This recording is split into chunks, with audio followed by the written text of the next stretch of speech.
guys, Jay. Welcome back to the channel. So guys, Yojo June continues, and yesterday we got a glimpse at the unboxing of the Dragonfly. This is absolutely crazy, guys, as there really hasn't been much news about the Dragonfly for such a long time, and now on Yojo June, we actually get to see an entire unboxing and full details of the stretch goals, which a lot of people are really excited about. Let's take a deep dive to this, guys. And before we get started, don't forget, I do have a merch store, and just look at what arrived at my door. That's right, guys. Geek Proud. The t-shirts have arrived, as well as the mugs. I'll have a full unboxing video of all of the merch I received from my merch store, and I hope you guys enjoy that. I'll have links in the description below where you guys can head over there and check out some of the available items for purchase on my merch store. Without further ado, guys, let's see exactly what was announced during the fan stream for the Dragonfly. Let's have a look. In celebration of Yojo June, I did want to say that myself and my good friend Ken of Toy Connections, we are going to make the trek over to Augusta, Georgia for the Joe Fest 2024. Oh my gosh, guys, I've heard so many great things about this convention, and I am super excited to be heading over there to help represent Delta 17 Toys, everybody. Holy crap.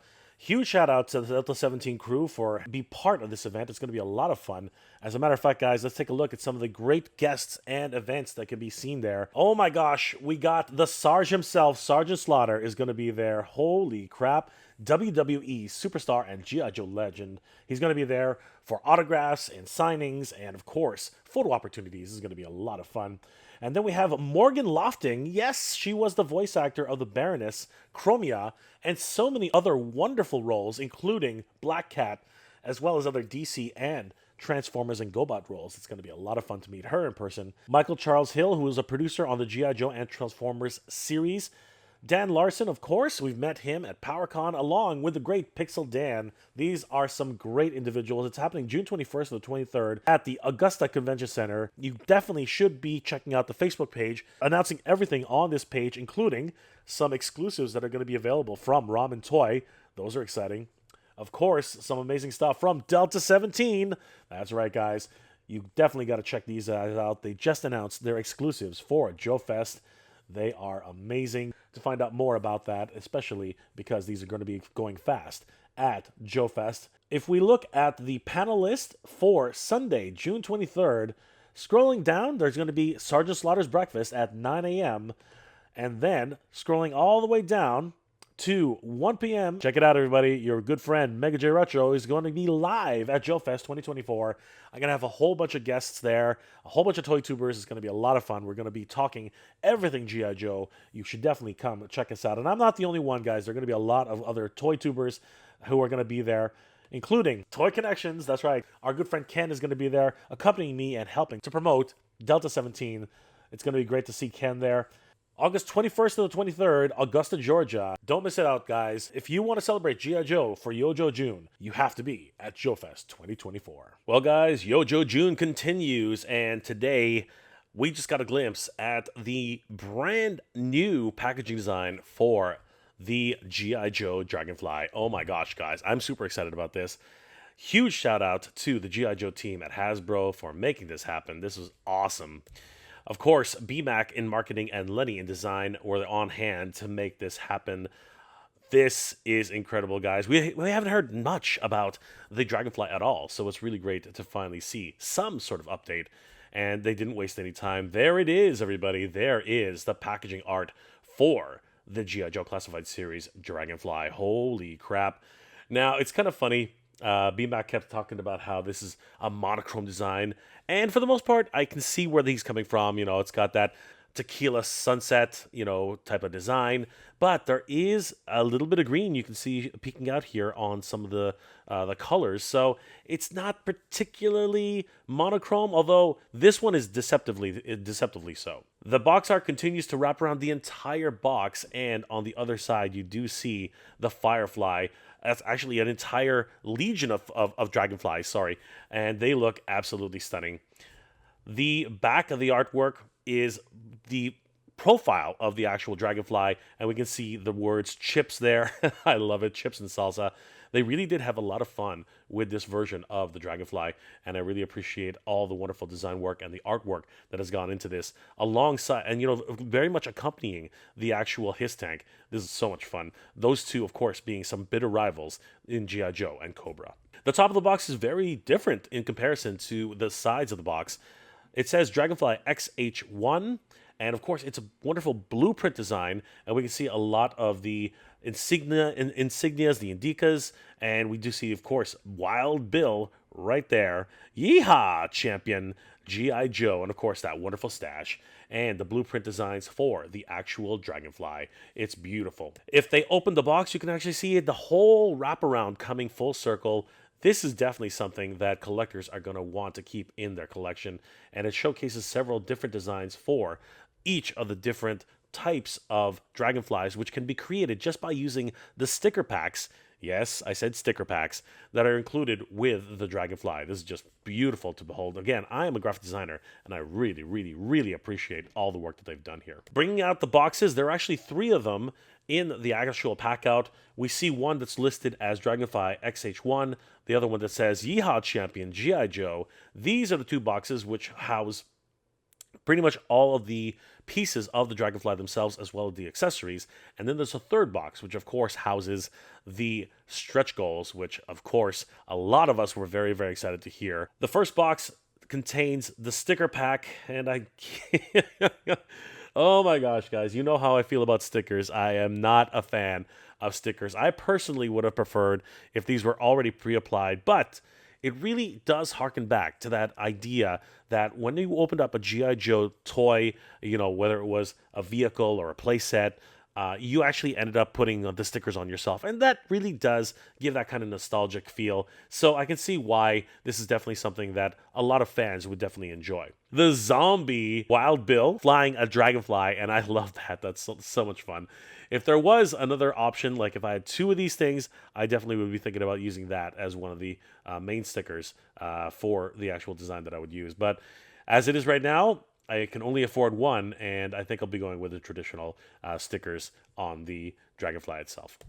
The package also contains a lot of the instructions on how to put everything together. As a kid, I just threw them away and tried to figure it out myself, but eventually I had to go back because there were some interesting instructions on most of these vehicles. They start unpackaging the box, and we can see here a lot of blast effects. The propeller is actually right here, as well as some of the gunship portions, like the fully automatic gun on that side, and even the winch on this side as well. Going down to the 2nd level, we actually see the main body of the Dragonfly, as well as the tail, and some additional accessories on this box as well. Speaking of the main body, there it is, and this thing is absolutely huge. As a matter of fact, D-Mac did mention that when he saw the box, he was actually taken aback slightly and said, "Where's the rest of it?" It's amazing the wonderful amount of industrial design that's been put into this, really trying to figure out how they can compact all of the size of the actual Dragonfly into a box which is really only about the same size as the His Tank. And it has really surprised a lot of people, because when you see this thing in person, it's absolutely massive. Picking it up, you can see just how big the main body of the Dragonfly is compared to Lenny, and it is a huge beast. The tail as well is pretty damn long. I mean, it's practically 1/2 of the entire Dragonfly itself, and it really does show. The original versions of all these action figures and toys don't really come with flight stands, and with this, it really is a wonderful testament to being able to see how this thing would be flying in the air. Of course, a lot of people are just going to hang it off the roofs, but for something this expensive, I think adding a flight stand really does help in terms of giving the overall posterity and look of the actual vehicle itself. The Dragonfly is actually protected by cellophane in order to keep it from scratching, which I think is a nice touch. And once you remove all that cellophane, you can really see all the wonderful detail that is put into this wonderful Dragonfly. Of course, the pilot here is Lieutenant W.S. Wild Bill Hardy. Just a wonderful nod to the original series. We can already see there are a lot of decals which are already placed on the vehicle itself. meaning that if you don't want to put on those stickers and possibly mess everything up, which is probably what I'm going to do, you can actually leave them, and it still does have all these wonderful pre-applied decals onto the vehicle itself, which is amazing. Opening up some of the compartments, you really can dig into some of that beautiful detail. Here we see the Vulcan cannons and some of the higher capacity rounds. This is amazing, and I love the paint. It's kind of like a speckled silver paint on most of it, some of the gunmetal gray, and of course the whites and the gold caps. Man, that's beautiful. We can even catch a glimpse of some of the lights which are powered by those batteries which we were talking about earlier.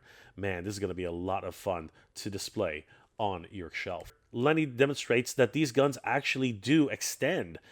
That's a wonderful little detail. I don't think they're spring-loaded, but you can actually just grab them and pull them out. Just a beautiful part of design. Here, Lenny is attaching the tail section. I love the fact that after you put everything together, it's almost seamless. You can see a bit of the actual junction point, but because of all the rivets and the actual detail that's accompanying it, it really is almost as if it was put together at a factory exactly the way you see it is now. Opening up the compartment on the top, we can see some of the engines. I believe these are the additional thrusters. Beware of blast. And yes, you can actually see that wonderful paint detail and the sculpting. I love the fact that they have these multiple colors. Even this purple aspect here, really giving the idea that a lot of heat is being generated off of these engines, and you can see the discoloration in the whole manifold. It's beautiful.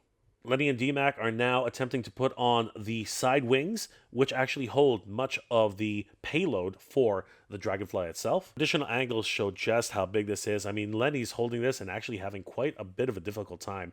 It's really interesting to see how all of this is coming together. Full metal jackets and the additional payload. And here we see the fully automatic cannon. I do believe it's a minigun or perhaps even a full Vulcan cannon. It looks amazing. Attaching it to the underside of the wing with the magazine cartridges on the side, it really does complete that overall look. Here it is in its full glory, and man, it looks like this could mow down a number of his tanks, and that's exactly why this gunship is so formidable. This was a really cool addition, and I didn't even think it was possible. It actually has an active winch. We can see it here.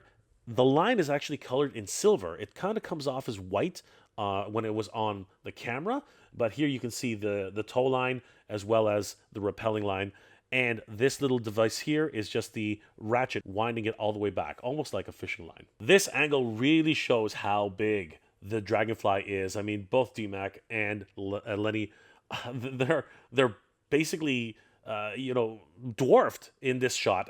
Like obviously they're two big guys, and when you think about just how big this thing is, it really is one beefy vehicle overall. Here we have the entire armament being placed, the whole payload, and my gosh, this is absolutely crazy. We can see those Sidewinder missiles on the side, 4 on each wing. We do see the Vulcan cannon, the winch on the other side, and there's still additional missiles on the 2 sides of the wings. This is just nuts. Here we have salsa and chips, and as I said earlier, you have to make a decision early on whether you're going to put these on or the other 2 armaments that we talked about earlier. Here are some of the radar-guided missiles being attached to the side.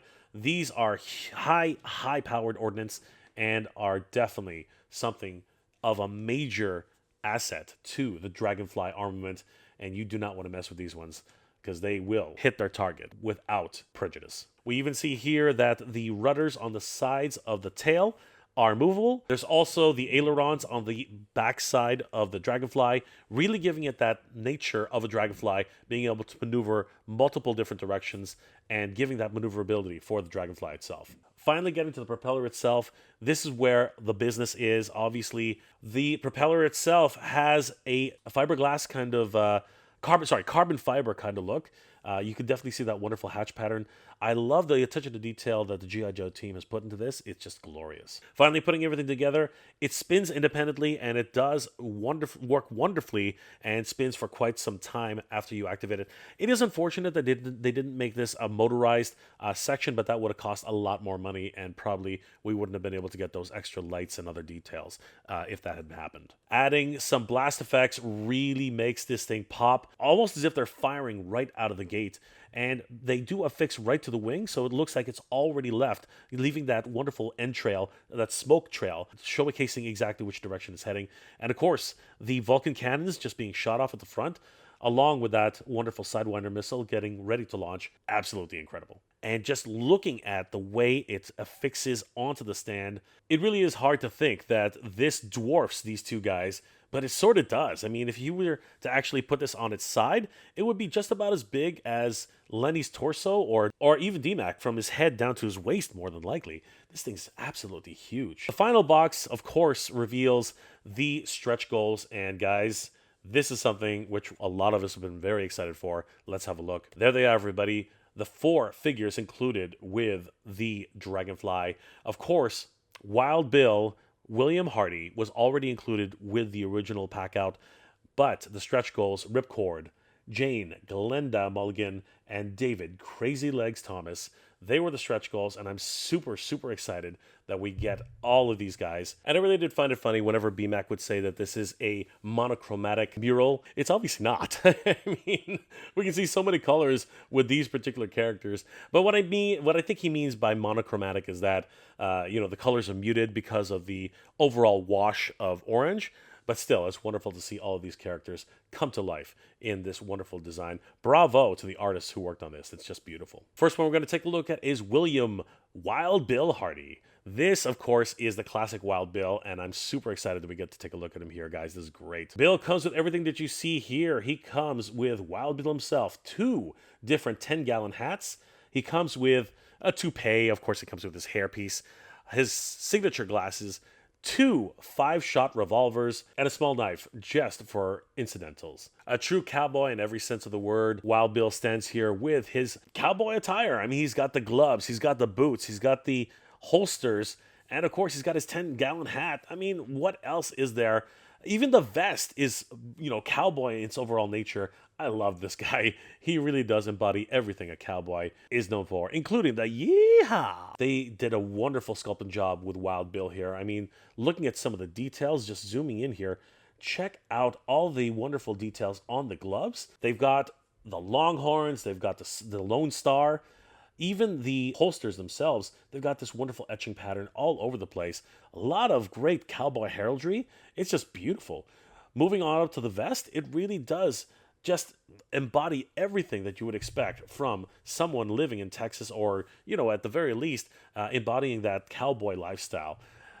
He's got all of his revolver bullets ready to go, along with his sheath knife. And moving down further, he's got those freaking cowboy boots, man. What else is there to love about Wild Bill, except, of course, for his 10-gallon hat? And it's got those 2 cross swords. Man, he really is living that cowboy lifestyle. Moving on to the back, we do see all of that heraldry just coming forward again. That wonderful detail, all those flourishes. Man, he really is quite a character, Wild Bill.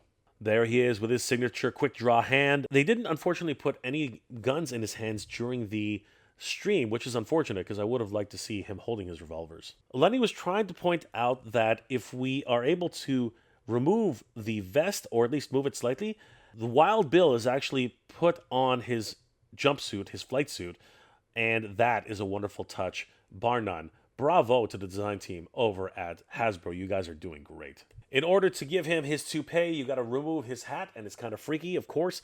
This was, I believe, first demonstrated with Shipwreck, and it continues on with Lady J, and here with Wild Bill. Putting on his toupee, his actual hair, he looks just like he did in the cartoon multiple times. He didn't take off his glasses very often. Here is one of his revolvers. We can actually see the Lone Star on the handle itself, and that wonderful detail with the white grip as well as the gunmetal gray. We can see here that Lenny has holstered both of his sidearms. There he is, ready for that quick draw. You can see the size of the knife. This is always a point of contention for me, as these things are the first things to get lost whenever I'm looking for something, and I can never find these things, so I definitely have to start putting those in a drawer somewhere.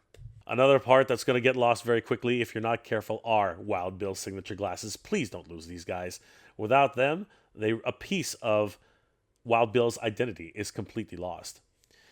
Completing the look, there he is, Wild Bill himself. He looks awesome. I can't believe how they've captured him so well in 6-inch form. This is amazing. Wild Bill stands here, a legend in G.I. Joe, and I can't wait until they start delivering these to our homes, as Wild Bill is going to be a wonderful part of anybody's collection. Putting all the spines together, we can see that it also fits part of that original mural that's on the side of the Dragonfly box art itself. I love it. The next figure out of the packaging is Ripcord. That's right, guys. Night Force Ripcord was one of the first stretch goals, and he's here with an incredible pack out. A sniper rifle, a fully automatic weapon, a sidearm, his mask with a breather. I believe it's from the original flight suit, as well as, I believe that's a parachute. I'm not 100% sure, but I think that's actually a parachute there.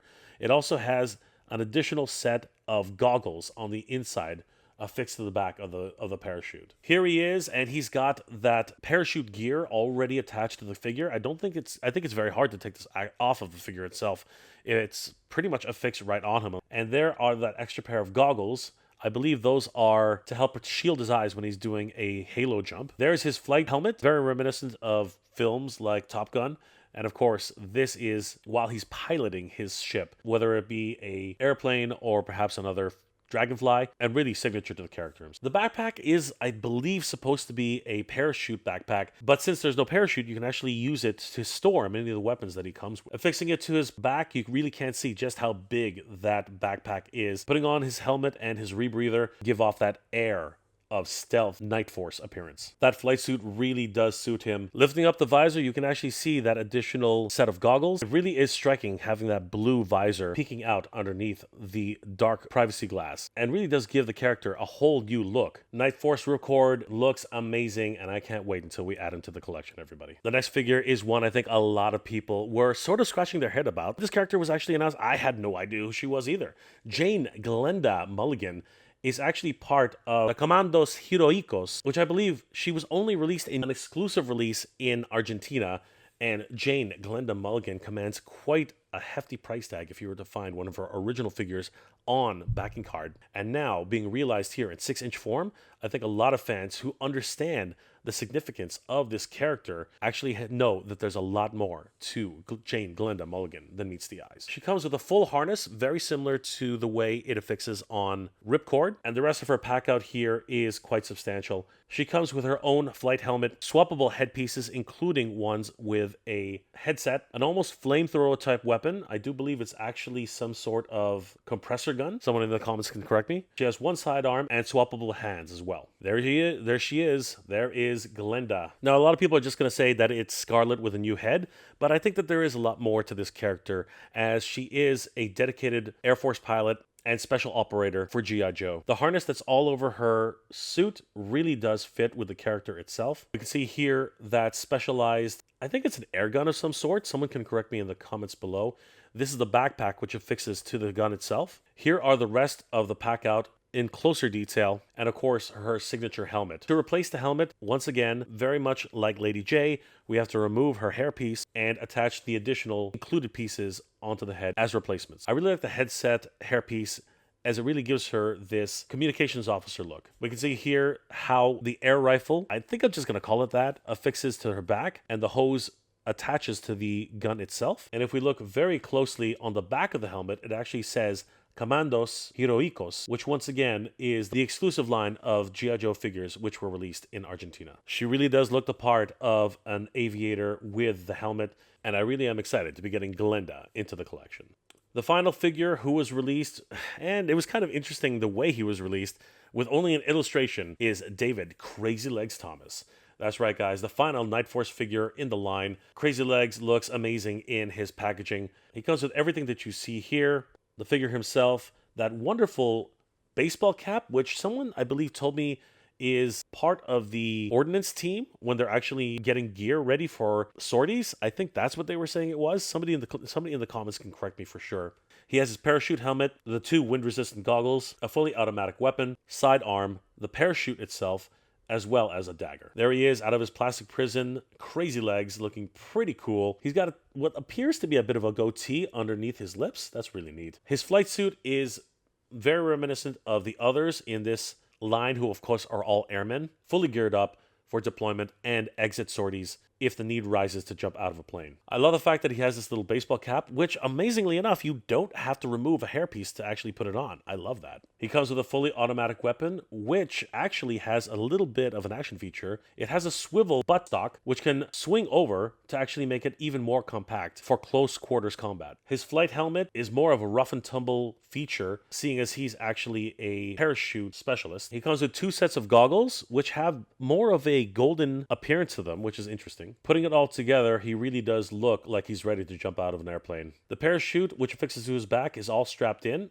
and really completes the look of the character once everything is put together. Crazylegs is the last of the stretch goals and really does round out this air theme G.I. Joe characters, and I really love what they've been able to put together for this amazing crowdsourced project for the G.I. Joe Haslab. Yojo June continues, guys. I want to give another huge shout out to BMAC and Lenny. You guys killed it. The Dragonfly is on its way, everybody, and Yojo June continues in 2024. Wow, guys, I gotta tell you, it doesn't get any better than that. Yojo June continues, and the Dragonfly, along with all of its stretch goals, has finally been revealed, and I'm super excited to see exactly what we're getting and just how big this beast is. Oh my god, this is ridiculous. I don't even know where to put this thing.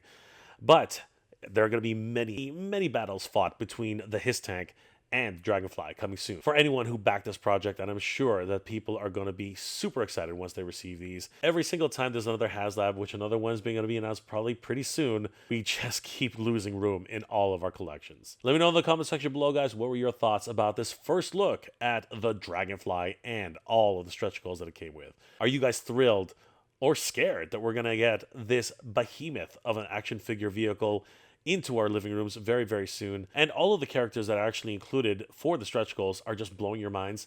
Or is this thing just too big and you're sort of getting a little bit of buyer's remorse from picking this thing up, and you're wondering who the heck is Glenda? And of course, why are we getting Night Force figures when there really hasn't been a Night Force line announced just yet? Let me know those comments in the comment section below, guys. If you enjoyed this episode, please do leave me a like. It really does help me out. And if you're in the position to help the channel, please consider checking out my Patreon page. It's Mega J Retro on Patreon. Guys, the patrons and channel members of this channel help me make wonderful episodes every single week, and I couldn't do it without them. They are the best. Thank you so much for your support, everybody. It really means the world to me. My merch store is up, everybody, and you can pick this one up right now. I have links in the description below where you can check that out. I hope you're all doing well, staying safe. And as always, everybody, thank you very much for watching. Yo Joe, everybody. Cobra. Good journey. Geek proud.